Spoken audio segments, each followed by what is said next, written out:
Welcome, everyone, and thank you for attending our first webinar in this year's installment of Duchess Land Conservancy's Earth Matters webinar series.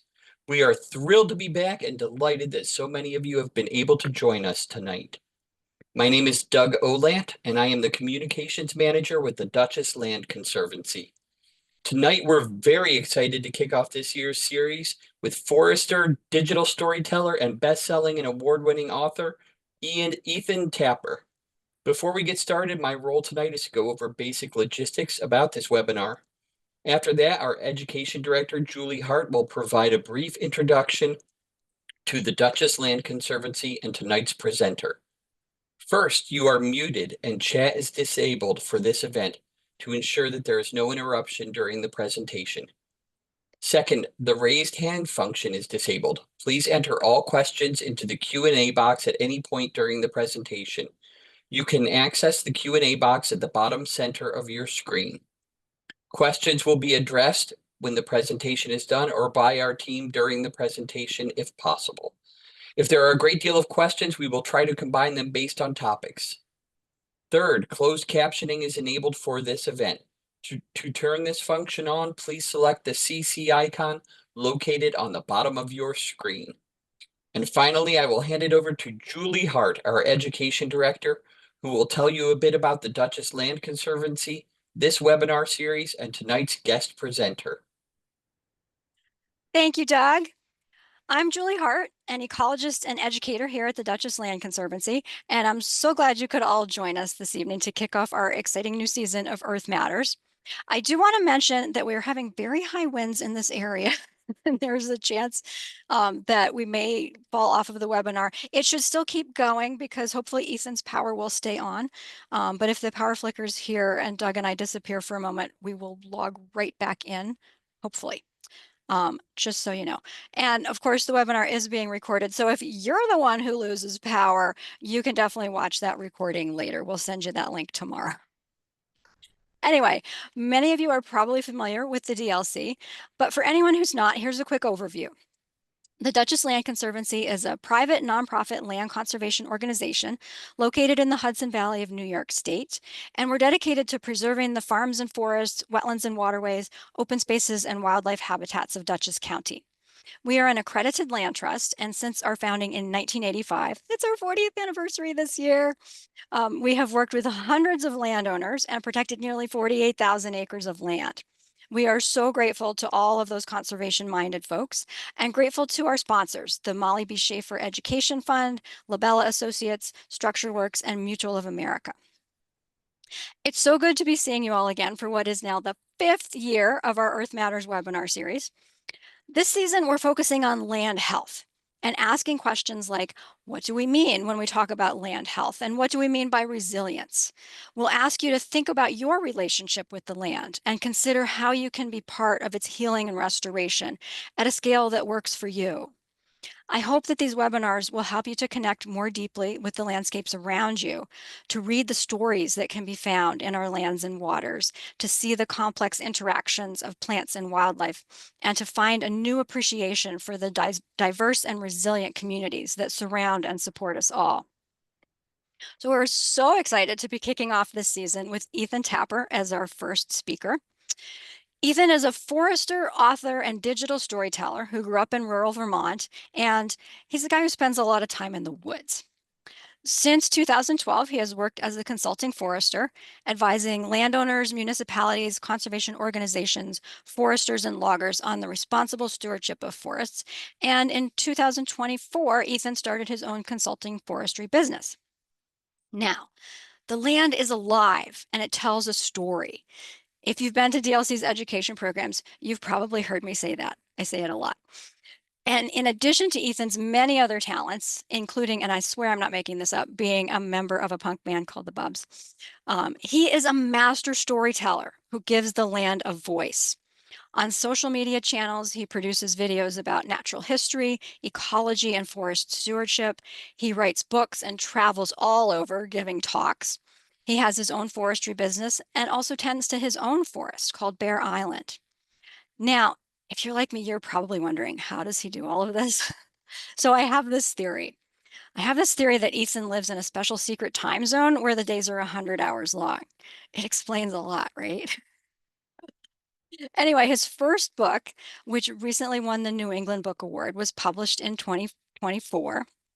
It sits on my shelf proudly right next to the foundational works of Alda Leopold and Rachel Carson, and the works of our new generation of thinkers and doers like Robin Wall Kimmerer and Doug Tallamy. That is the impact that this book can have. So tonight, you'll be hearing about his journey as a forester and as a landowner doing that bittersweet and beautiful work of tending to the land. I hope you'll take away lessons of inspiration and empowerment that will shape the way you see, appreciate, and tend to the land in whatever ways you can. So now I will turn it over to Ethan, who's going to teach us how to love a forest. Wow. That was a great introduction, Julie. Thank you so much. Hi, everybody. My name's Ethan Tapper. And as Julie mentioned, I'm a forester and an author, and now a few other things from Vermont. And I'm just going to spotlight myself here. Here we go. And it's such an honor to be here with you all today. And it's been such an honor in the last year of my life to get to sort of like expand this role that I play caring for forests to not just like caring for my land, which, as Julie mentioned, is called Bear Island. We'll talk more about that later. And my client's land, I was for many years a service forester, so a public-facing forester. Here in Vermont, we call them county foresters, and am now a consulting forester, a private forester working for private landowners to expand my work beyond those lands and to so much of a larger audience and getting to like reach people all over the world through these social media channels and with the book.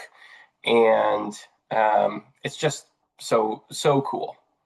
And one thing that I've found in this journey as my life has changed is that like there's this really powerful and important thing that a lot of us share, which is this desire to practice this thing that we call stewardship, which is where we care for this amazing and precious and irreplaceable world of which we're a part and upon which we depend. And really what How to Love a Forest is about, and what my other communication and my social media is about, is number one, like appreciating the joys and the wonders of this world, things like trees and wildflowers and birds. And then number two, asking these bigger questions, which are the questions like, and then what? You love these birds, you love these forests, you love these trees. And what does that mean for the things that we actually do? So I have to tell you that my journey as someone who, you know, is now spends a good amount of my time sort of being a forest talker, a communicator about these concepts, about forests and like what it means to take care of them. You know, my journey toward this place started a long time ago. And what it started with was, you know, I'd been working as a consulting forester and then a service forester for many years. And there was some stuff that I wanted to talk about. And I got it in my head that I was going to start to write about these things. And I'd never written a book before. I didn't know how to do that. And now, when I think back on it, I think that the fact that early on I wasn't trying to write a book is the only thing that made it possible. Because I think if I'd been like, I'm going to write a book, I definitely never would have even gotten started. It would have been too intimidating, too scary, and I would have been like, no way, I can't do it. What I did instead, and I don't know how this came to me, it just sort of happened, was that I found out that there's this really special time of day. The first hour that I'm awake, which for me is 5 to 6 a.m. And from 5 to 6 a.m., I'd be drinking my coffee and I'd be a good little worker. You know, I'd be sending off all these emails and doing all this mapping and all this other stuff foresters do.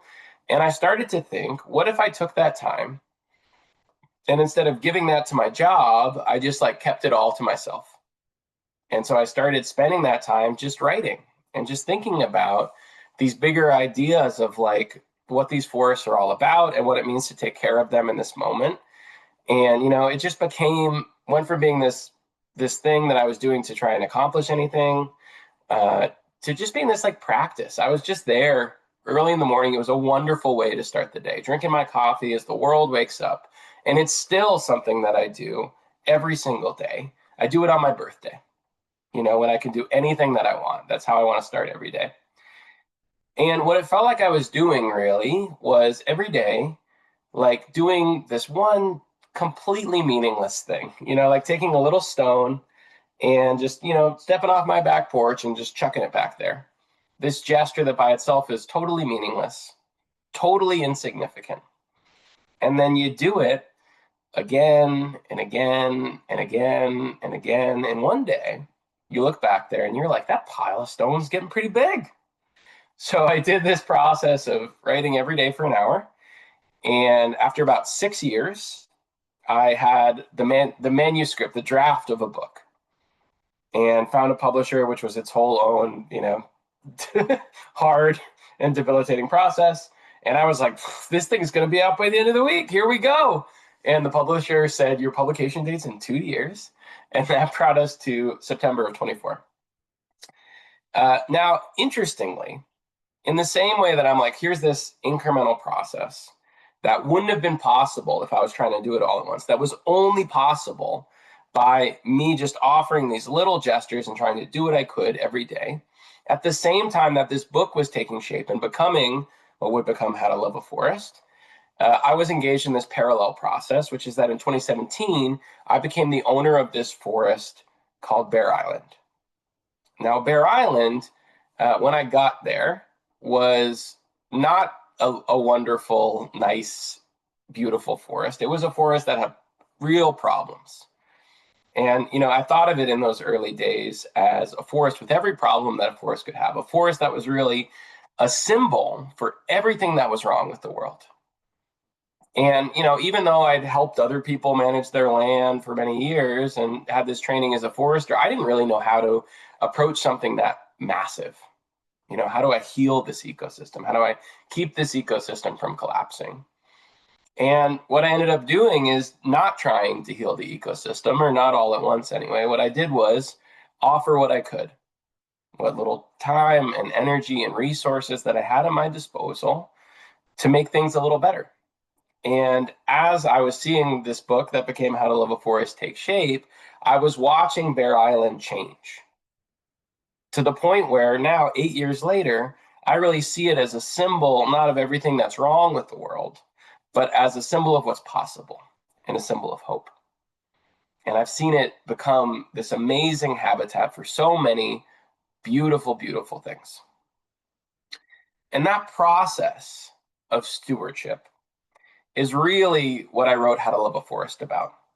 See, I think when we understand forest a little bit, we have this idea that there is like this dichotomy where we can either, love forests and we leave them alone and let them do their thing, or if we don't love them, those are the people who are like doing stuff. You maybe are cutting trees and all this other stuff. When really, what this thing that we call stewardship is all of the stuff between those two things. And what I was really finding was that in many cases, what it meant to love a forest was not to leave it alone. That actually, as these forests face these incredible threats and stressors that we've referred to collectively as global change, as they carry these legacies of how they've been managed in the past, and as they move into a future that promises challenges like never before, that these forests are not always going to be okay without our help, right? And that actually we have an opportunity to protect them actively, using the power and the technology, the tools at our disposal to help them get to a better place, not just for us, but for themselves. There's this thing that we call, in the ecological parlance, forest disintegration. I was just making a video about this, which is where these forests that have been these amazing habitats, these beautiful places for thousands of years, slowly kind of disappear, right? They're degraded by all of these different things that they're facing, deer overpopulation and introduced plants and, deforestation, all these different things have eroded them to such an extent that they fade away. And I was thinking about what the opposite of forest disintegration, which is what we call that process, is And what it is recovery. And when that recovery is facilitated by us, we call that restoration. And when we do that restoration, not just in ways that suit our needs, but in ways that really help that ecosystem be healthy and resilient and vibrant and abundant in the future, it's an act of love. Even if it requires us to make some tough choices, to make some compromises, even to do things as counterintuitive as cutting a tree, right?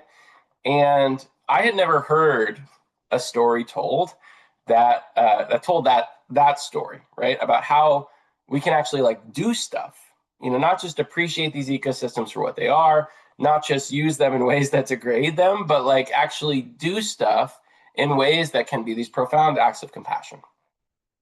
So I do want to do a few readings tonight from How to Love a Forest. And the first one that I want to do is about that. And this is my battered, beat up reading copy of How to Love a Forest. And by the way, if you ever meet me in person, and I hope that you do, my favorite thing, I love it when people come and they want to buy a book and get it signed or whatever. And that's one of the coolest things that I get to do. But what's really the coolest is when people bring the book that they already have and it's beat up, and it's all dog-eared and there's little tabs on the pages. That is the best. Okay. So from the introduction of How to Love a Forest, this is sort of a reading that just talks about what inspired me to write the book in the first place. Once it seemed that there were only two paths to follow. A status quo that saw forests and other ecosystems as commodities, and an opposing force that sought to protect ecosystems from ourselves, to leave them alone. As forests everywhere struggle under the weight of the many threats and the stressors of the modern world, as they suffer the legacies of the past and confront a future that promises challenges like never before, I've realized that neither of these two paths is enough. I've realized that the world needs action intertwined with compassion, relationship imbued with responsibility, death infused with life. I have gone my own way, fostering a divergent vision, a reimagining of what it means to love a forest, engaging in the radical act of trading simplicity for complexity, trading a tidy vision for one that is true. My journey toward these realizations has been long and lonely and sinuous.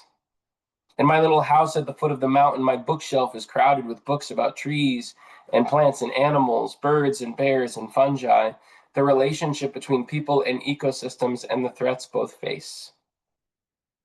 Never have I found a book that has articulated what a forest truly is. Not just its botany and its biology, the contours of its many pieces and its parts, but how this entire living community moves and behaves and changes. Never have I found a book that described what it means to care for a forest like Bear Island, an ecosystem that has been changed and degraded and depleted and left to suffer alone. Never have I found a book that described the pain and the joy and the anxiety of trying to love and protect an ecosystem, of guiding it toward wholeness at this strange and crucial moment in time. No book has prepared me for the many complex and bittersweet choices that I would someday make at Bear Island, or for the fact that these actions would be celebrations, the substance of a truly radical and responsible relationship with the forest. In this book, I draw these disparate threads together, exploring what it means to love a forest in this changed and changing world. It is a new land ethic, a vision of relationship and responsibility, freedom and power, resilience and humility, legacy, beauty and change. In a world that is both human and wild, both wounded and vibrant, both suppressed and emergent. This is a vision both for how we manage forests and take care of ecosystems, and how we manage ourselves, how we take care of each other.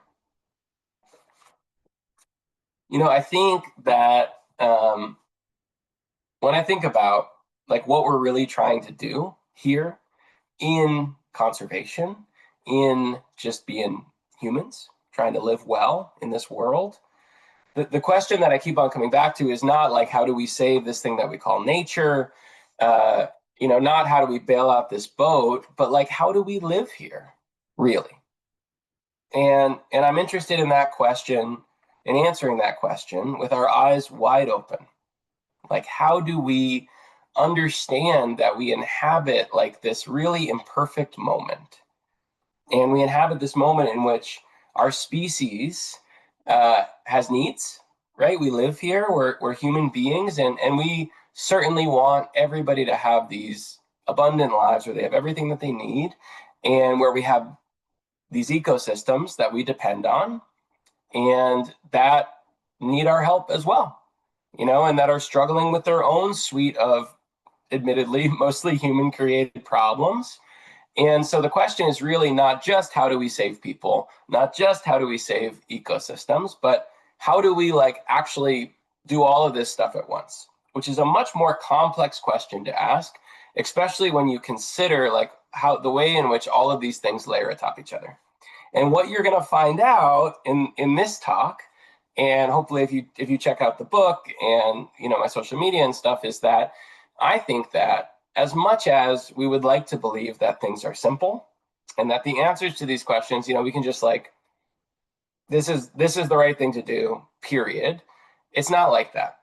It's this incredibly complex system where we have an imperfect understanding of what we're doing and what is happening, and where these conditions are rapidly changing. And so as we aspire to do a good job as stewards of this planet, as community members, as members of our global community, it's really complicated, and every single little situation is a little bit different. All right, so I want to shift gears a little bit, and I want to talk about my story.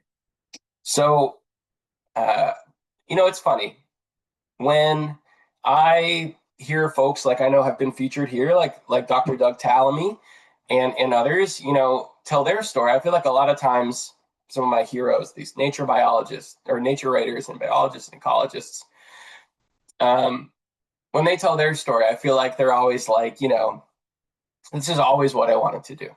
They remember being little kids. They were the nature kid. They were down in the dirt looking at bugs, and they were tracking deer, and they were out in the woods, and this was always their thing. I feel like every one of them says that. And I just want, for those of you who didn't have that experience, me too, because that wasn't what I thought my life was going to be about at all. So I did grow up in this little town in southeastern Vermont called Saxons River, town of about 300 people surrounded by forests. And so it was very rural, but I didn't have any desire to be in forest any more than I had to be, really. I mean, we sort of were like by default a lot of the time just because that's what was there. But I was like, junior year of high school, I remember my main motivation was that I wanted to get out of there. And I remember telling someone in junior year of high school that I said, I don't know where I'm going to go to college, but I know where I'm not going to go. And that's the University of Vermont, because everybody goes there as this huge cop-out, or that's how I thought about it. The first month of my senior year of high school, I got a letter from the University of Vermont that told me that I got this scholarship for in-state students called the Green and Gold Scholarship, which is a full scholarship. And I was like, guess I'm going to the University of Vermont. No principles, no integrity. I said, we'll just do that. But even once I got there, I didn't know what I wanted to do. And I was taking these random classes, and I was like, I don't know what I'm doing here. And it happened that I was still dating my high school girlfriend, first big love of my life. And as I was finishing up my second semester, she was returning from this like wilderness expedition she had done with this wilderness program. And she had had this like huge life-changing experience. And I had not. I'd just been like a 19-year-old doing what 19-year-olds do in dorm rooms at college. And we weren't connecting, and it was freaking me out. And I thought we were going to break up. And so I said, like any perfectly reasonable, rational 19-year-old, I said, well, you know what I'm going to do? I'm going on a wilderness expedition. And the next one left in 2 weeks. And it was a 6-month expedition where we skied north for 3 months. And we built a canoe, and we canoed back down. Now, I had never been winter camping before. Didn't really know how to ski. barely been canoeing. And I did this ostensibly for no reason. That relationship didn't work out. But after that, all I wanted to do was just be in the woods. And I ended up working as a wilderness guide. I lived in this like uninsulated yurt with a fir bough floor in the woods of Maine for a year. I did a little bit of draft horse logging, worked with draft animals. And then I got a letter from the University of Vermont that said I had to come back or I was going to lose that scholarship. And I remember literally holding a paper list, all the majors at the University of Vermont, sitting on the bow floor of my yurt. And I scrolled down and I saw forestry and I didn't know what it was, but it had the word forest in it. So I said, sure, we'll try that. And I went back to school. Now, it was a funny experience going back to school because I had been like living in the woods. And I was like, what are these fancy school people going to tell me about forests? You know, I already thought that I understood forests completely. And really what our relationship with them should be completely, which was this very sort of like, leave no trace, nature knows best. Everything's, you know, these ecosystems are perfect. All that needs to happen is for them to be left alone. They're going to be fine. And I had this very jarring experience when I went back to school, you know, as I started to take all these courses in all of these different aspects, all these different disciplines that combine to describe this living dynamic system that we call a forest. You know, as I was taking dendrology and learning about natural history and learning about the ways, you know, how our forests have developed and all these different species, taking classes in wildlife biology, entomology, and soil science and chemistry and geology and all these different things, I started to understand forests a little better. And what I now know was happening to me was this process of deepening. So again, I've mentioned that it's really easy to know what we think about forests and what should be done to care for them. And to think that it's very simple when we know like a little bit about them, right? So maybe we love forests, we walk in them, we've read a couple articles about them, maybe watched some videos about them, gone to a couple walks, and we're like, we get it. You know, these forests are beautiful, and all we got to do is just leave them alone and they'll be fine. And then when you go a little deeper, you start to see more. And this is a process that is both wonderful and also very challenging. So the wonderful part is the deeper you go, the more you see. And you start to realize that there is so much more to these ecosystems than you could possibly imagine, right? Ecosystems in which there may be billions or trillions of organisms. I'm sorry, millions or billions of organisms in a handful of forest soil, billions or trillions of organisms in a forest, tens of thousands of different species, right? That are complex, that are interrelated, that are interacting with each other. All of these species engaged in this process of symbiosis, right? Which we often misunderstand to mean a mutually beneficial relationship between organisms.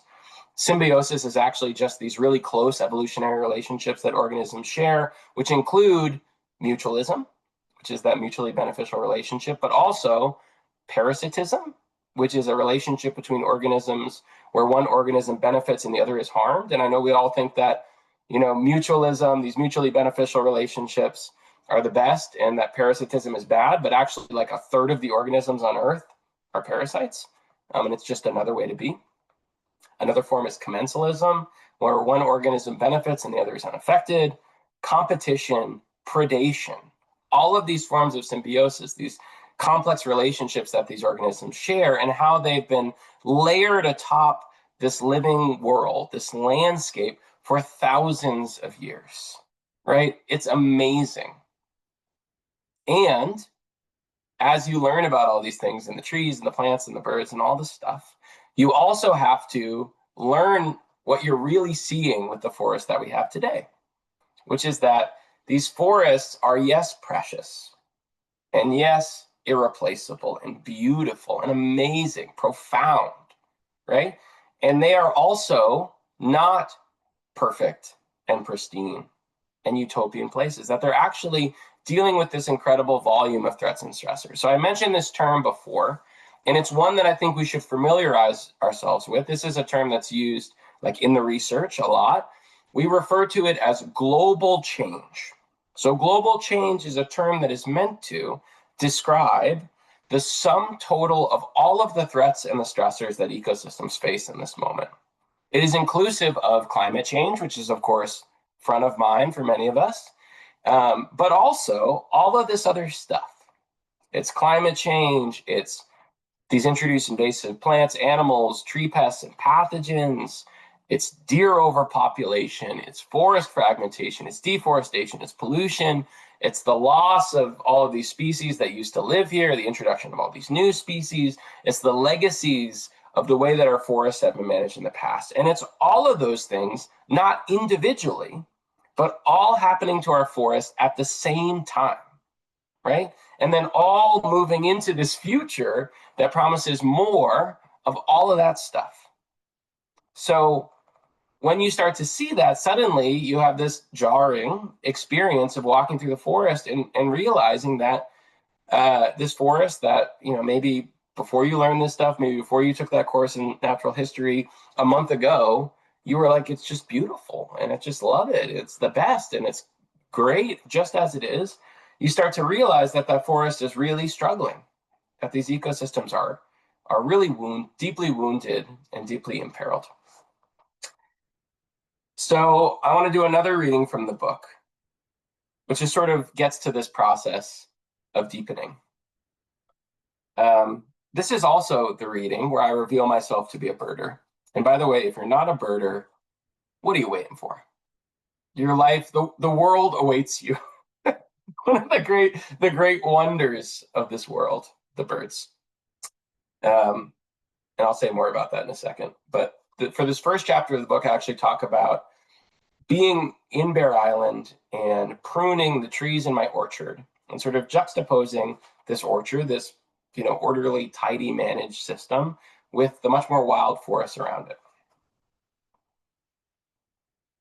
A group of chickadees visits me, flitting from fence to fence. I pause to watch their circus. As my pruning shears quiet, I hear nuthatches and dark-eyed juncos, the pounding of a pileated woodpecker on an aspen. As I've learned to recognize more of the forest birds, a cacophony has become a chorus. Each species of bird calls its own name. Each touches the forest in a different way, each finding habitat within different pieces and parts of this living community. Each is unique. A decade ago, I looked into the forest and saw faceless trees, each like the others. As I learned to tell sugar maple from red maple, the flat needles of hemlock from the angular needles of spruce, the peeling bark of paper birch from the creamy bark of aspen, the forest has become a creature of diversity and complexity and depth. Each tree species is habitat for different birds, insects, and mammals, each growing on different sites and in different ways, each flourishing different flowers and bearing different fruits. Each is precious. Once I saw forests as no different from orchards. I have since learned to reimagine the forest as something messy and imperfect, complex and undefinable, dynamic and expansive over space and time. I have learned to see the trees in the forest as the coral in a coral reef, the living structure at the center of a community of boundless depth and diversity. I have learned that an understanding of what healthy forests look like, how they work, and what it means to take care of them is not something that any of us are born with. It is something we need to develop. I've learned that forests are not supposed to be pleasant or understandable or even beautiful to us. They are what they are, and it is up to us to meet them there. Now, when I look into the forest, I see kaleidoscopes of interactions and connections, critical pieces and parts as diminutive as a bed of moss on a rotting log and as massive as a mountain, a region, a continent, a biosphere. Now I see that the fungi and the bacteria of the soil, the insects, the mosses and the lichens, the beech and the oak, the deer and the owls and the bears, these things do not live in the forest. They are the forest. The windstorms and the ice storms, the forest fires and the floods, the death and the change, these things do not happen to the forest. They are the forest. Once I thought that being a forester meant being a caretaker of trees. Now I see myself as the caretaker of a reimagined forest, the steward of every piece of this incredible volume of life. So this thing happens to you, this deepening thing, when you learn more, which is that, like a lot of us, we go into the forest and we see trees. And then you learn to identify the different species of trees, as I did in forestry school. And you're like, oh, this is actually a yellow birch, and this is a white birch, and this is a red maple, and this is a sugar maple, and this is a red oak, and this is a white oak, and this is a white pine, and this is a hemlock. And suddenly those trees become something so much more complex. I actually remember this moment where I learned to identify the bark of an old sugar maple tree. Most tree species, their bark changes as they age. And I looked at this platy old sugar maple's bark, and I put my hand on it like this, and I said, oh, this is the tree. And I remembered that when I was in elementary school, there was a big tree that we used to line up in front of when it was time to come in from recess. And that when it was autumn, the leaves would be drifting down and we would try to catch them. That was the game. And it was a sugar maple tree. I had another experience where, now that I've become a birder, my mom wanted me to do this talk at this little community center in Saxons River, where I grew up. And I was walking down Main Street in this town where I spent the first 18 years of my life. And as I was walking, I heard chimney swifts. Chimney swifts are this amazing aerial insectivore, and as they're flying around, they make all these chittering, chirping, high-pitched sounds. And I heard them, and I looked up, and there were just chimney swifts hunting, soaring through the air like this. And I realized that my whole life, I had been both hearing and seeing chimney swifts, and also neither hearing nor seeing them, right? Because I hadn't been tuned in enough to know to look and to know to listen. And on one hand, you could say this is tremendously sad, right? That me and many of us, we miss, right, all of these nuances, all these beautiful parts of these ecosystems that surround us all the time. And on the other hand, we could think about it as a tremendous opportunity, right? Because if we are able to go a little deeper and look at these ecosystems in a bit more of a nuanced way, there's so much more to see, so much more wonder to be experienced. And then what I hope is that then we can take the next step, which is not just to say, yes, now I can identify more bird songs. Yes, now I can identify more tree bark, but to be like, what do we do about it, right? We understand where these ecosystems are. We understand this incredible weight of this moment that they're carrying. And how do we help them out, right? How do we sustain and even enrich these beautiful ecosystems? So there's a concept that I think is a really cool one. I think it's sort of a regional concept. When I go out of New England, people don't always know about it. But the concept is a natural community. And if I had magic powers, these words would pop up right here, natural community. And a natural community is an attempt to describe ecosystems in a more expansive way than the way that we typically do it. So when I was in forestry school, we would describe a forest cover type. So a cover type is just like you go into a forest and you assess what type of forest it is based on what the trees are. So like if you went into a forest, it's mostly white pine trees, that's a white pine forest cover type.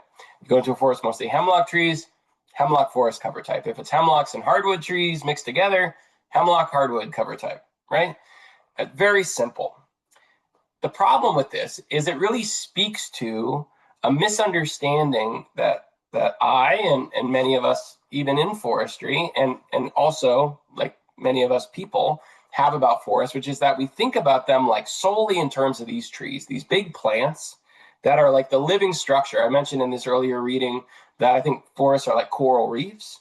These are like the corals of a coral reef, right? This living structure around which this community is built. But if we were thinking about what's a coral reef, we would never be like, it's a place with a bunch of coral, right? We'd never be like, it's coral, period. We would think about this entire web of life that's woven around that living structure. And that's what forests are like to me. So this natural community concept changes what we mean when we say the forest from like a bunch of trees. You're thinking about the cover type, this is the kind of forest it is because these are the kinds of trees, to a much more expansive definition. And I will say this twice because this is a lot of words. So a natural community, as defined by this book, Wetland, Woodland, Wildland, which is a book about the natural communities of Vermont, is, quote, an interacting assemblage of organisms, their physical environment, and the natural processes that affect them. I'll say it again. An interacting assemblage of organisms, their physical environment, and the natural processes that affect them. So a forest is not just these trees. A forest is the trees, the plants, the animals, the birds, the bears, the fungi, all of these living pieces and parts. And it doesn't end there. It's also this physical environment where that forest is and the components of it that we typically think of as abiotic or non-living parts like soils and waters, geology. And it doesn't end there. It is also inclusive of these natural processes, the way that forests change. So forests have fooled us all. They have fooled us into thinking that they are these systems that are defined by being stable, by staying the same, when actually they are dynamic. They're defined by how they change, by these natural processes like the profound and beautiful process of tree mortality, which is as normal, as natural, as ancient, and arguably as essential to forest ecology as living trees. So when we think about expanding our definition of forest beyond this cover type, right, beyond just these trees, to being this natural community definition, all of these living things, all of these non-living things, all of these natural processes, it changes what we mean when we say the forest. And it also changes what we mean when we say we're taking care of the forest and what it means to take care of the forest. It's not our job to take care of just these trees that are here in this moment. It's our job to take care of this incredibly complex mix of all of these different things, all of these different types of diversity layered atop each other. So that's just one part of what's cool about natural communities. Another part is that they have a quality. So we recognize that a forest is not a forest, a forest is not a forest, I should say, that forests have like different attributes and qualities. And actually, when we look across our landscape, many of the forests that we have there are missing nearly all of the qualities that defined the forests that covered this landscape for thousands of years. So if we look at our remnant old growth forest, we see forests that are defined by having these ancient, these big old trees, as you can imagine, but are also equally defined by having these qualities like multi-generationality, this multi-generational structure, many different sizes and ages of trees, created by those big trees experiencing mortality, falling over, dying, and the forest regenerating again and again and again for thousands of years. They're equally defined by these qualities like deadwood on the ground. Across this continent, other things that were really important, not everywhere, but in many places, were natural fire, anthropogenic fire, all of these other things that have been happening here for thousands of years, which are almost 201 missing from our forests today as a result of the way that they've been managed in the past. So we can recognize that we have these forests, even if we had a forest and we're like, oh, this is a forest that has all of these great species, it might be missing some of the nuances and qualities of that natural community that's had for thousands of years, and that's supported all of the native species that have existed there for thousands of years. So that's the second part, the quality.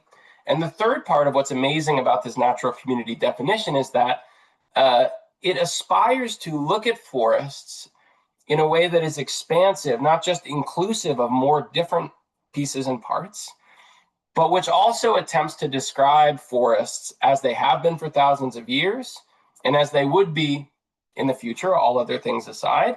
And this is a really important distinction because many of the forests on our landscape today are so altered that they bear little resemblance to the forests that have been here for millennia. So for instance, here in Vermont, like you go into a white pine forest, and that white pine forest, if you look at the soils and the slope and the aspect and where it is in the landscape, maybe there's some rich site indicator plants, it tells you that actually that is a rich northern hardwood forest natural community.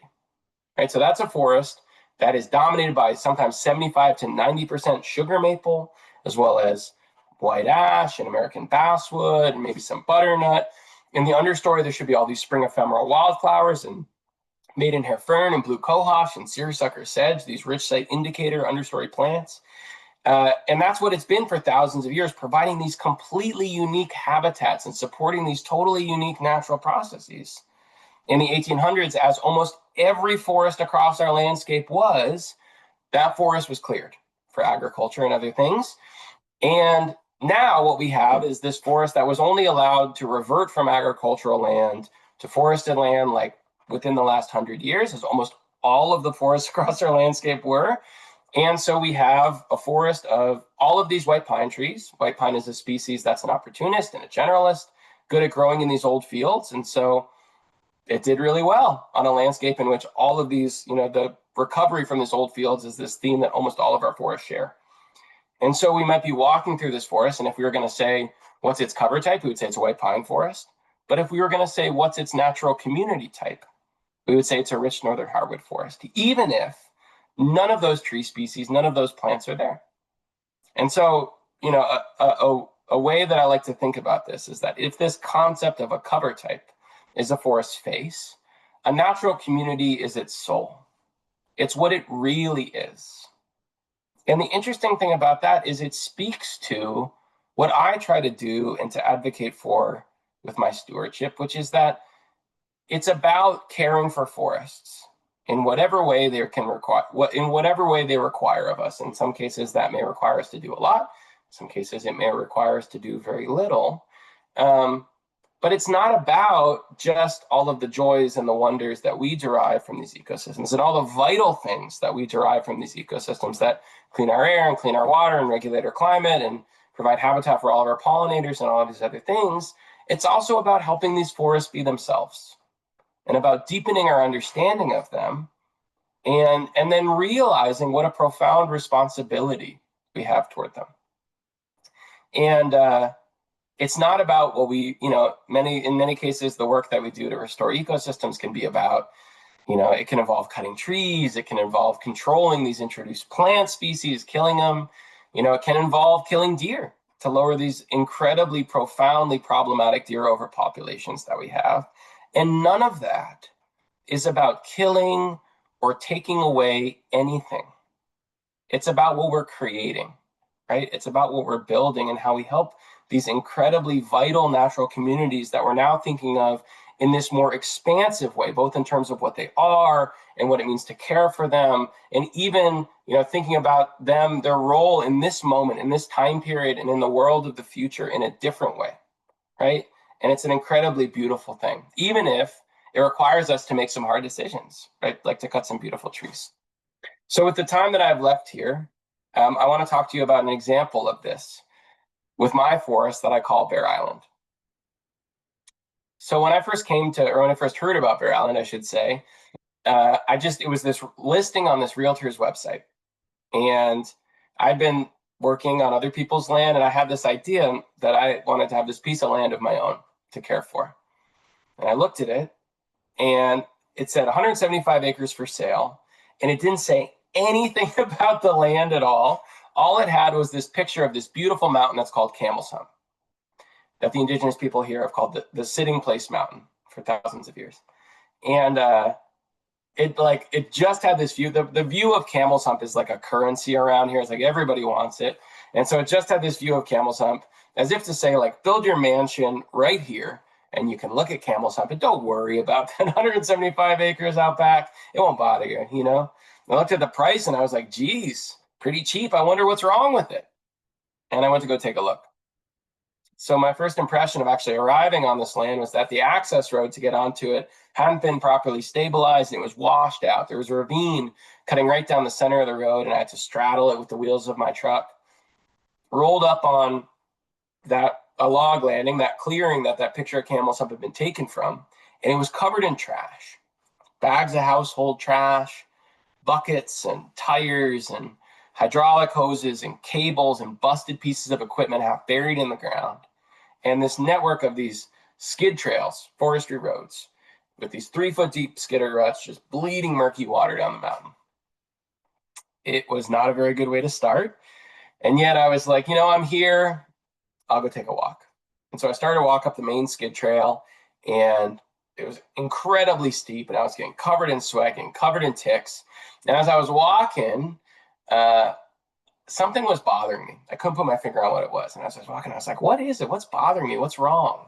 Well, after about an hour, I realized that what was bothering me was that there were no healthy trees in this forest. So that thought came to me, and then I looked around, I'm like, that can't be right. But I couldn't find a healthy tree, not one. What I now know happened is that 30 years before, the previous landowner had told these loggers to go cut every tree bigger than 10 inches in diameter on the mountain, which is pretty small. It's like this. And they had done it. This is a process that we call diameter limit cutting, or high grading is really what it was, which is where you go into the forest and you cut all of the most valuable high grade trees, and you leave all the least valuable low grade trees standing there.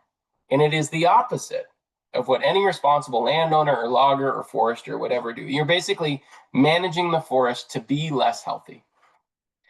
And I think there's an argument to be made that it would have been a greater kindness to this forest if they had just cut all the trees. And then at least there would have been enough light and enough room for a new generation of trees to regenerate that would have had a chance to be healthy. But as it was just kind of stuck. I kept on walking, and even in places where they had cut enough trees to kind of start some regeneration, young trees growing there, all those young trees were getting browsed to death by deer. There's evidence of deer overpopulation here, though not to the extent that you have. And I slid down over these cliffs that bisect the land from west to east and right into a 30-acre infestation of this introduced plant called Japanese barberry. 30 acres, waist high, pure. No native plants, which if you know that plant, Japanese barberry, or others like it, we call that a forest without a future. And so I was pushing through that barberry. I got back to my truck, and I said, forget this place, man. I'll go find a forest somewhere else that's easier to love. And I left. Well, sure enough, over the next couple of months, I kept on looking at it. I bring it up on their website, still there, still there. And I started to ask myself if I'd been wrong, if actually there was something I could do to help that forest out, to put it on a path for a better future.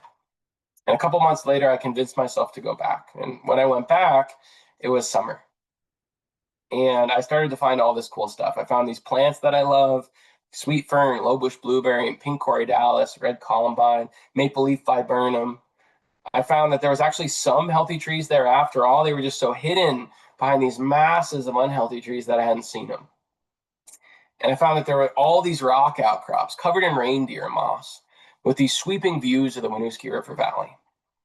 And I was standing on one of those rock outcrops, and I said to myself, I'm going to try and buy this place. And I didn't know how to do that. I never did anything like that before. So I called up my old boss, Mike, who sold forest land real estate. And I said, Mike, there's this piece of land, and I want to make an offer, but I don't know how much to offer or how to make an offer. And what should I do? And he said, well, let me ask you a few questions about it. Does it have any timber on it? And I said, no. And he said, any real estate potential? And I said, no. And he said, is the access good? No. Could it be a maple sugar bush? No. And I kept on going down the line. No, no, no, no, no, no, no was the answer to all of his questions. And eventually he said, well, Ethan, this place sounds terrible. Just offer them like nothing, and don't be afraid of hurting their feelings. And that's how I became the owner of this piece of land, Bear Island. And I'll tell you what, it's one thing to just say, all we got to do is just get out of the way. Let nature take its course and everything will be fine.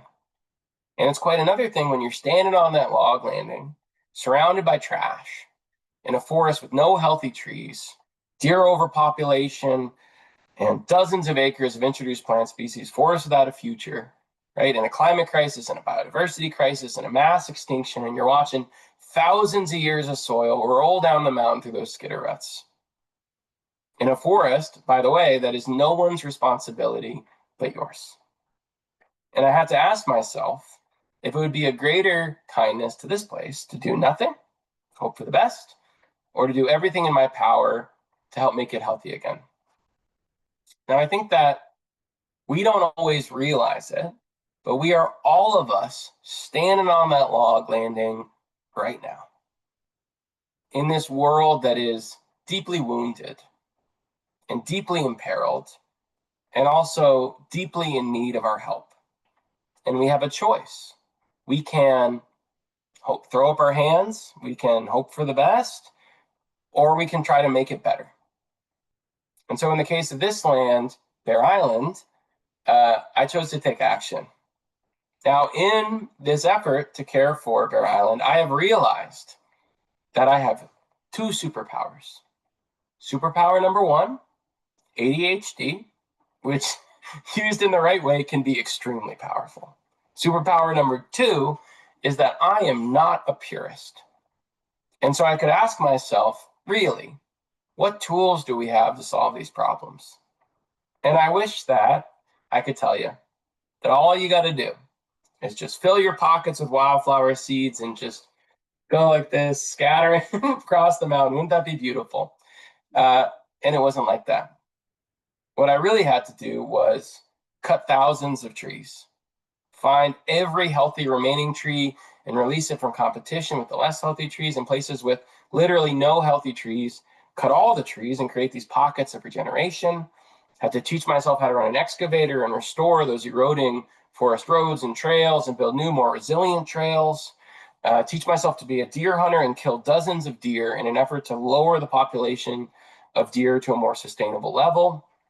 There's one action in particular that I think is particularly important to me because there's a parody to it that I like, which is that, I know that 30 years ago, these loggers came to my forest and they used these tools, right? They used these skidders, pieces of logging equipment with these cable winches on the back. We call them cable skidders, made by this company, Timberjack, in the late 1970s, early 1980s. They used these Timberjack cable skidders and these chainsaws, and they created all of these problems that I'm going to spend the rest of my life fixing. And today, as I heal Bear Island and solve these problems, two of my most powerful tools are my Timberjack cable skidder from 1981, his name's Red, and my chainsaw. There are so many things that are like this. These tools that used in one way can harm and degrade ecosystems, and used in another way can help them heal. And there's another thing that's like that, which is us. There is no doubt that we are the greatest threat to ecosystems. There's no doubt that we have caused all of the problems that they now face. And I believe there is absolutely no doubt that we are their best hope for a better future. That we have an opportunity to become not just an invasive species, a destructive species, but we can be a keystone species in these ecosystems, that we can help them heal, that we can help lead them to a more abundant world, both for us and for themselves.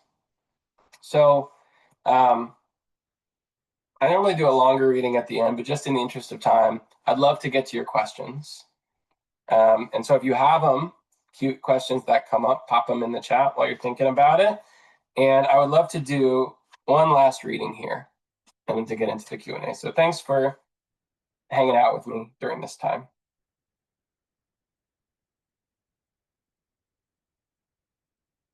One thing that I talk a lot about in this book is the word legacy, thinking about the legacy that we leave for future generations. And so I'll do a little reading from the chapter of the book, which is about legacy. In this, I talk also a lot about this concept of wolf trees, which are these big open-grown trees that we find in our forest that spent their whole, lives, most of them, living in these open fields, right, surrounded by like livestock, and then saw these forests grow up around them. So when I say wolf trees, that's what I mean. And in this reading, it's in the third person. So when I say the man, that's me. On the edge of the clearing, a chipmunk cached an acorn in the rotting wood of a white pine stump. The next spring, the acorn sprouted, becoming a tiny seedling. A pair of delicate leaves announced the seedling's identity to the world.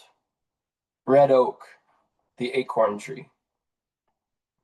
Somehow, the little oak was overlooked by the deer as they waded through the meadow of hay-scented ferns on the edge of the log landing, overlooked by the loggers with their chainsaws. Somehow, the little oak raised itself upward, growing a thin trunk in tiers of branches, each tipped in lobed leaves and clusters of ornate scaled buds. The little oak grew two strong trunks and branches that reached into the open space all around, becoming a wolf tree in its own right. The man saw it. One summer day, the man waded through the brush at the margins of the clearing, his chainsaw bucking in his hands. As he approached the little oak, he flipped down his visor, revving the saw until it screamed. Suddenly it stopped, choking to silence with a flick of his thumb. The man looked at the little oak, not much taller than he, nodded briskly, and pulled the saw to life again. Again it screamed, and again it stopped, silence ringing through the clearing. The man set the saw on the ground and stood with his arms crossed, looking at the little oak again. After a long moment, he picked up the chainsaw and walked away. The man returned often, not with the chainsaw, but with a pruning saw and loppers, trimming dead branches and cutting brush at the little oak's feet. He named the little oak the memory tree, and each time his truck pulled into the clearing, he would measure it with his eyes like a doting father, his face full of hope. The man and the memory tree grew up together. Through long summer days, the man labored in the clearing and in the woods above, working hard to leave a legacy that he could be proud of. In the heat of the day, the man would rest in his chair at the base of the memory tree, drinking cool water and dreaming of many things that might someday be. He dreamed of healing, of emergence and abundance, of unwinding the threads of legacy that gripped the forest on the mountain. He dreamed of people who would accept responsibility for the forest of their lives and who would do what was necessary, however bittersweet, to help them shine again. He dreamed of a better world. Against all odds, the memory tree grew into a world of promise and opportunity, a gift to the man's children, a gift to future generations. Slowly, the man's legacy took root, like an acorn planted in the earth. Across the world, the Khasi people of northern India built bridges from the bodies of fig trees, training vines into living structures of purpose and beauty. They began building each bridge knowing that it would take generations to complete, knowing that they would never walk across it. They did it anyway. It was their legacy, a gift to their children, a gift to future generations, a gift to an unknown future. Behind us, the world is crumbling. Ahead of us is a roaring stream. What bridges will we build so that our children may cross the water?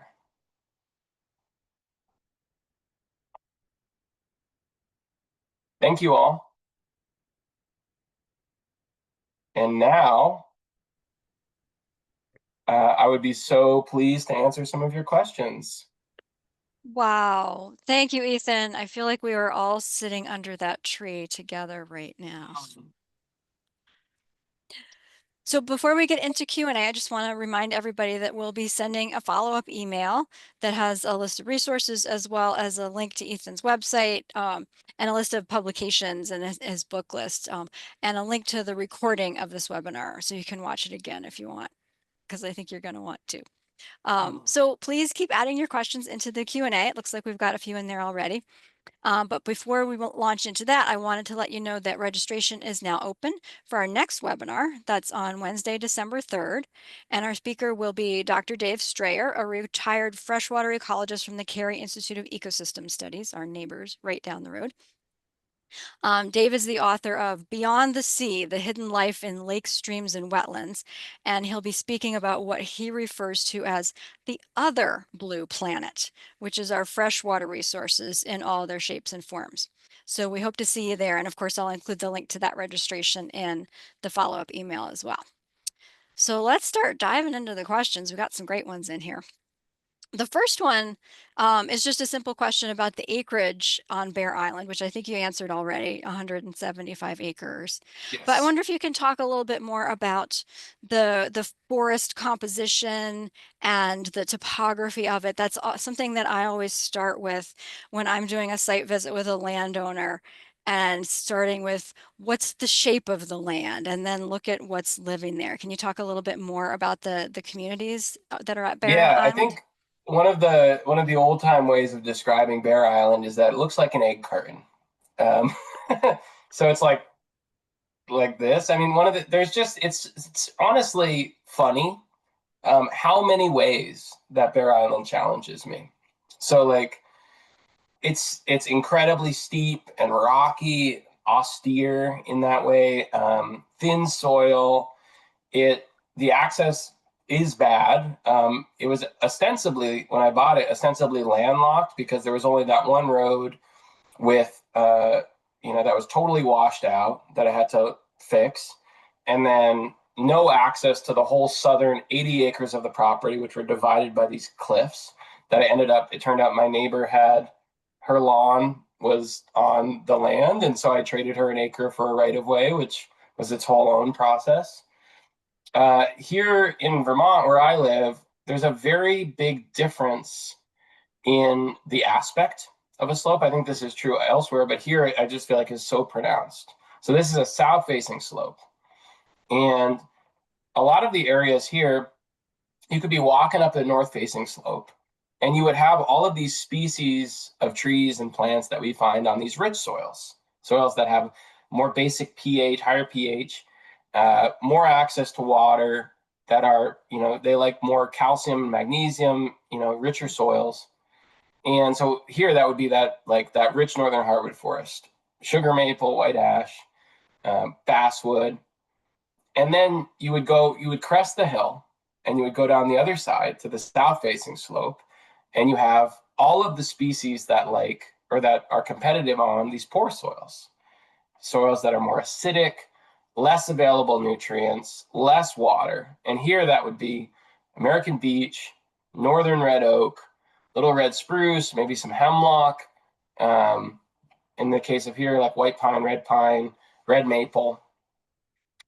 And so I'm on the south facing slope. And I say actually in my new book, which will come out next October, I talk about these poor site forests, and I say they're not poor, they're just different, right?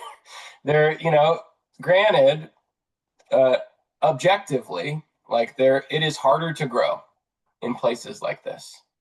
And yet there's a whole community of different organisms that like this is their life. They've adapted to capitalize on and thrive under these like less optimal conditions than some of those species on the north side of the hill. So south facing slopes. To get more granular about what was the issues that Bear Island was facing when I got here, basically it used to be for thousands of years that American beech was the most common tree species here, perhaps comprising 60% of all the trees. And now beech has this pathogen that's called beech bark disease, which prevents it from reaching that historic stature and fulfilling many of those historic ecological roles. And it's this whizzle little thing. And red oak sort of has like, had become the major tree species here, and then all the red oak trees got cut. And so then we just had these diseased beech trees that ascended into the canopy. And then they were like, I'm sick. I don't know what to do about this. They shoot up all these clones from their root system that then they get beech bark disease. And then they shoot up clones. And then you end up with this like diseased beech monoculture of these trees that never have a chance to be healthy. And so that was a big part of what was happening here when I got here.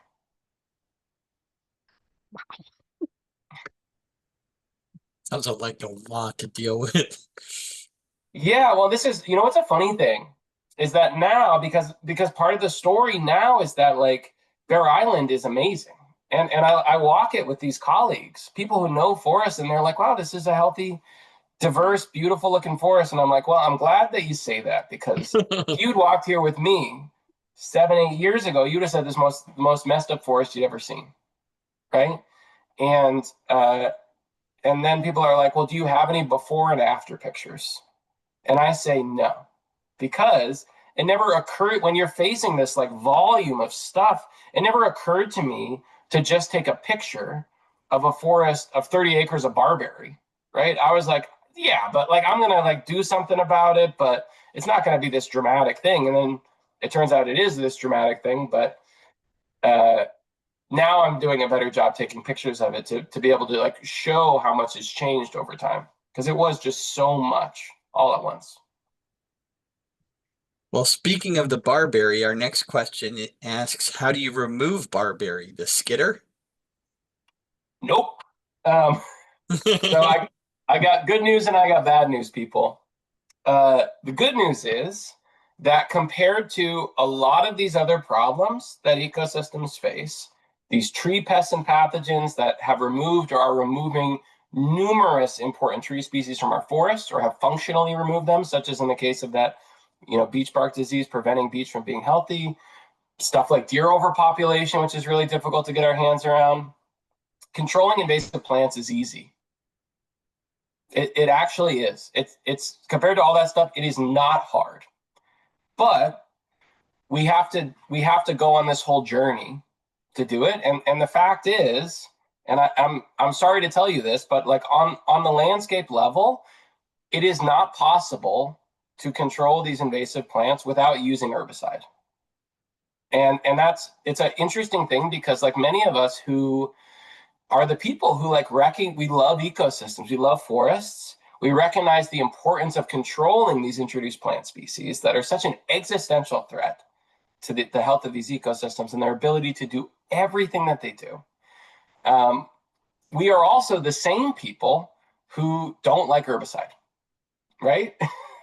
And it's just this really like weird thing. I have a whole chapter in the book about it because it's such a complex and nuanced journey of how we understand the role that this tool that was literally created to suppress biodiversity in agricultural environments can be used to protect biodiversity when it's used in a very specific, careful way.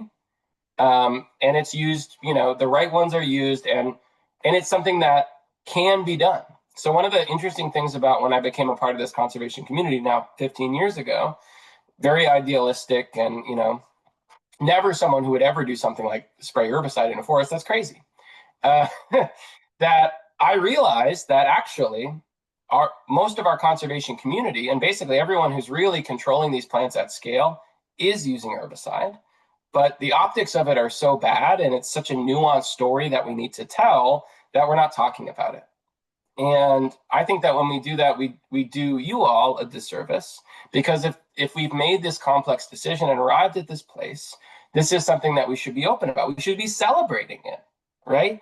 And I realized that people had already been doing the hard work of answering these questions, like, can we use it in ways that protect our soils and our waters and our biodiversity? And the answer is yes. And answering these questions like, what's worse, the invasive plants or the herbicide? The plants are worse. So for me, when I now actually have a good friend who I teach a like forest ecology intensive weekend course with here at Bear Island, and he's an ecologist, and he's all focused on the understory plant diversity. And we were like walking through this incredibly diverse, abundant understory, and he was like, "Where was it that you said that there was that waist-high barberry everywhere?" And I was like, "Right here. We're standing in it." And now it's just this carpet of ephemeral wildflowers and all these beautiful things. I think we have this idea about herbicide that it means that we just like create a moonscape and everything dies. And it's really like a lot more nuanced than that. And that was actually the tool that then allowed me to manifest this forest with a completely different future that can be home to literally thousands of species of things that couldn't have been there before, now and in the future. So there's a lot more to it, and there's a lot of like really important conversations around that to be held, but that's the short answer. Is that's how we do it. And I think it kind of harkens back to what you were talking about before, your chainsaw and your skidder. They're tools that can be used for destruction in Yes. ways, but they can also be used for healing and restoration. Yeah, I think, I'm like a social media guy now, so I am involved in like a lot of weird online discourse. And one thing that I've really realized is that um, I think a freedom that we've maybe lost or lost grasp of is the freedom to like not have a take about something, to not always Mhm. feel like we need to know, to know and like say whatever we think about any given thing. And I think that part of what we lose when we do that is that we feel like we need to know what we think about so many different things that we don't get an opportunity to like really go deep into these things. And also, we don't trust like these people who have spent their lives engaging in like deep relationship with these ecosystems. And so it just become, like I understand that this is like a lot of these issues are nuanced, like cutting a tree. I'm not going to stand in front of someone cutting a tree and be like, this is always a good thing. But if we go deeper, what we'll see is that it's something that can be used in this way that is actually like regenerative and life giving and restorative and actually essential. So it takes a little bit more to get into that place and to understand that so many of these different actions can actually be like applied in all of these different ways. Yeah. And speaking of being able to make those decisions, we have a couple questions about career paths in here.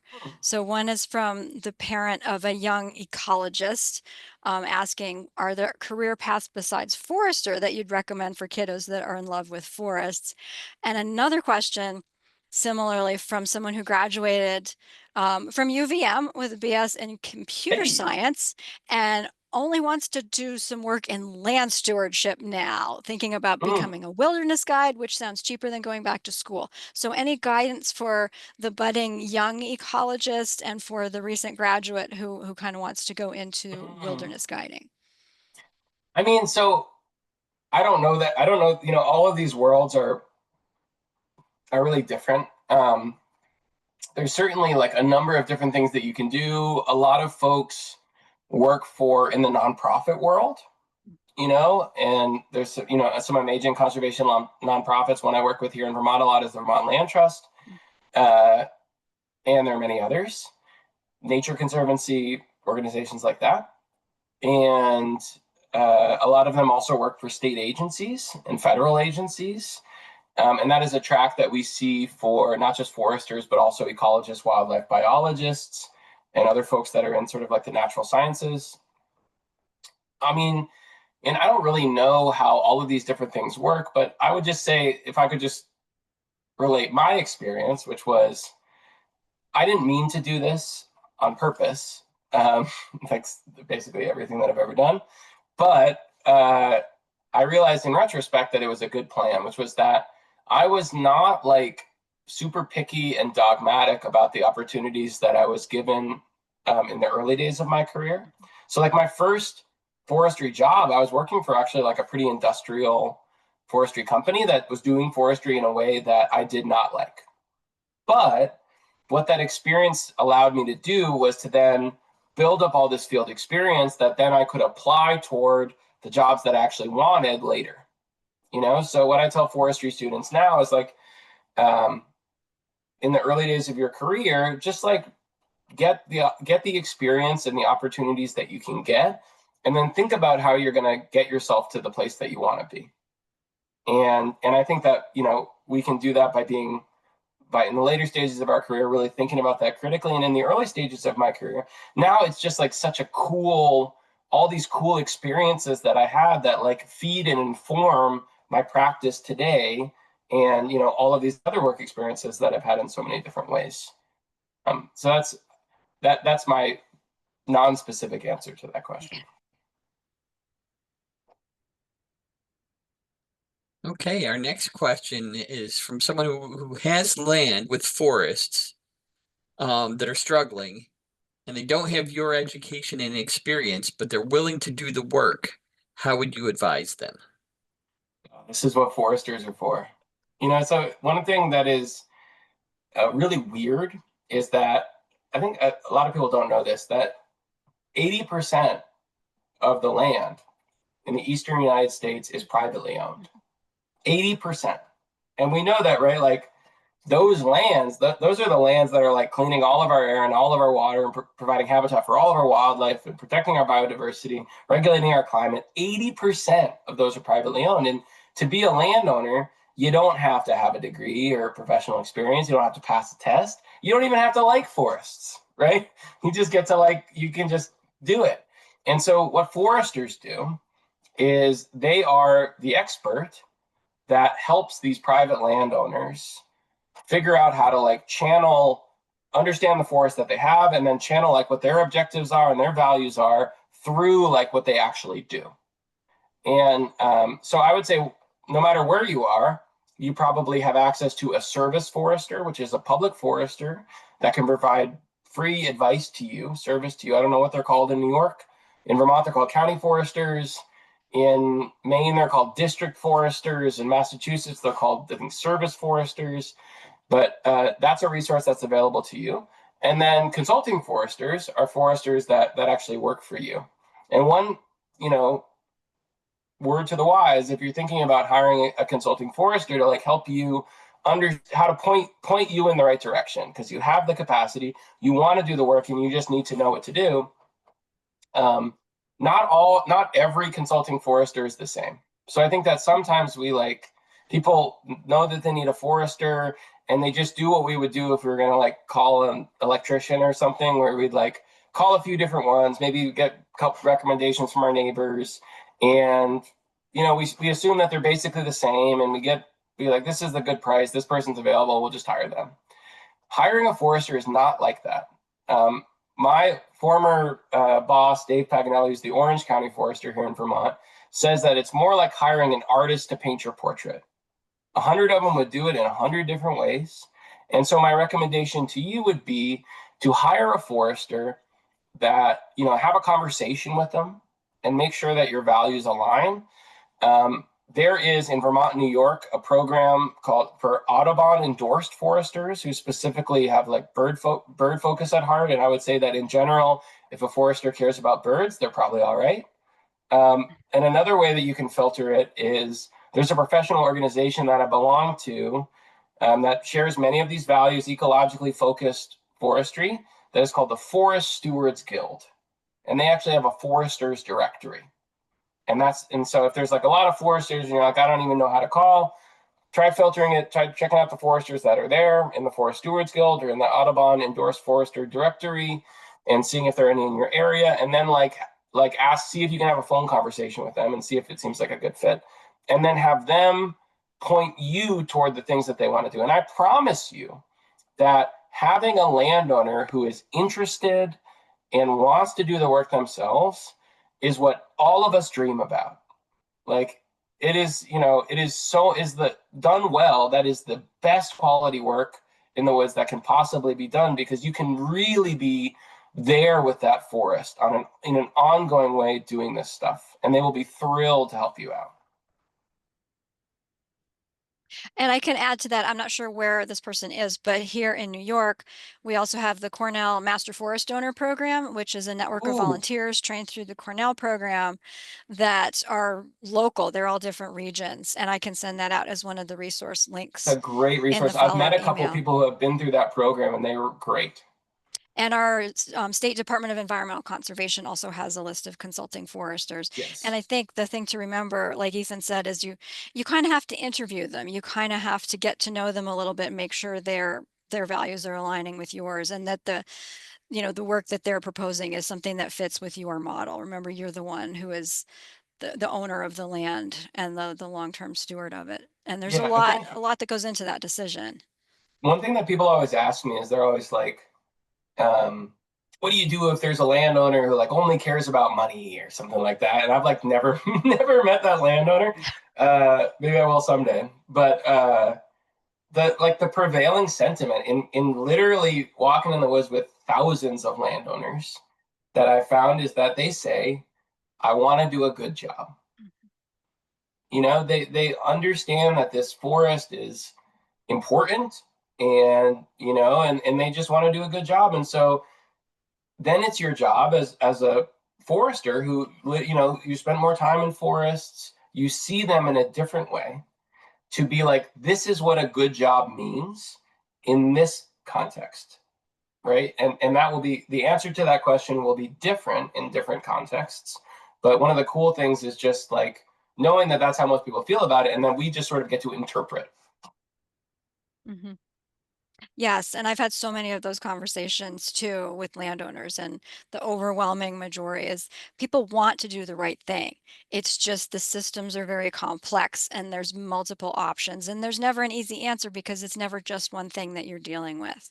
Yes, So we're so getting true. on towards 7:30 here. I think we'll only have time for maybe one more question, but there's one question that I think kind of rolls a lot of people's thoughts into one. This is someone who's Yeah, asking, um, how can I learn to be a better steward for my forest ecologically? So are there other resources there that can give them practical advice on being that good yeah. steward of the land that we're talking about? Oh yeah, this is one of my favorite questions because I get asked this question all over North America, and it's funny because and you know, and this is something that I've discovered doing the social media stuff, which now reaches people all over the place. You know, there are a few things that are true everywhere.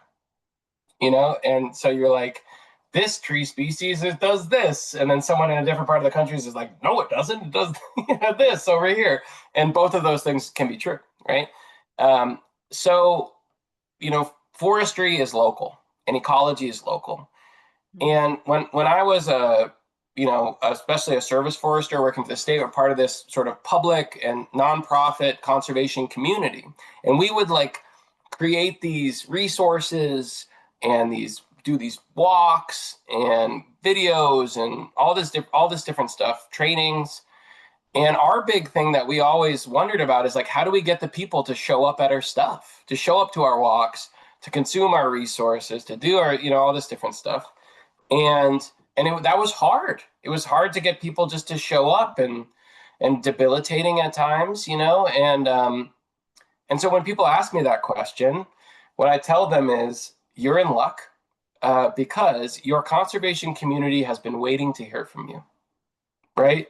There are, and I'm sure that the Duchess Land Conservancy is one of these, and that there are, I'm sure there are others that you can recommend in your area that know your forest where you are really, really well, and know exactly how to both like help you learn about them, and if you want to be like do stuff like volunteer and like make a difference, and they know where to point you and where to send you.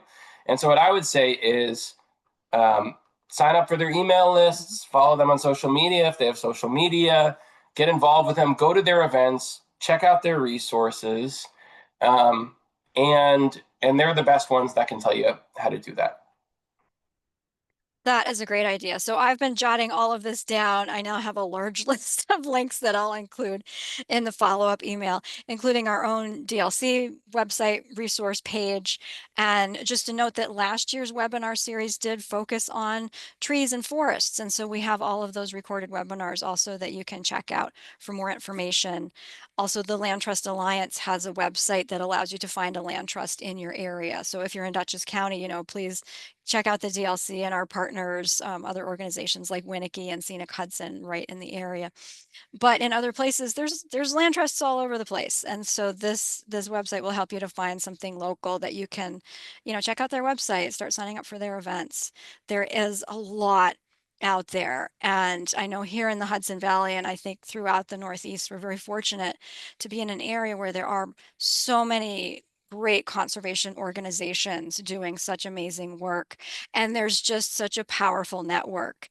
So even if you just start with one conservation organization, call them up and ask your question. If they can't help you, they'll probably send you to someone who can. It might be the local Cornell Cooperative Extension or the Soil and Water Conservation District, but these resources, they're out there, and it's just a matter of start asking your question. You will be able to access that network of interconnected organizations. And they will be so glad to hear from you. They'll Yeah. be so excited. Yes, it's one of our very favorite things to do is talk to people who have these questions about land management so that we can help to have these conversations because it's never simple. There's never just one answer because there's never just one thing that you're trying to do. It's all connected. That's the science of ecology right there. Everything connects to everything else. Perfect. That's Well, that's a great way to tie it all up in a nice bow, Julie. well, thank you so much, Ethan. I'm sorry we didn't get to all of the questions. So if we didn't answer your question, I do apologize, but I'll be sending out a list of resources in the follow-up email that hopefully can help you to track down some of the answers. And thank you all for coming to our first webinar tonight. It's wonderful to be back up and running with a new season of Earth Matters. And thank you, Ethan. I cannot thank you enough for being our kickoff speaker. What a wonderful way to start this series on land health. Pleasure. Thanks for coming, everybody. Thank you, and everybody have a wonderful evening. Bye.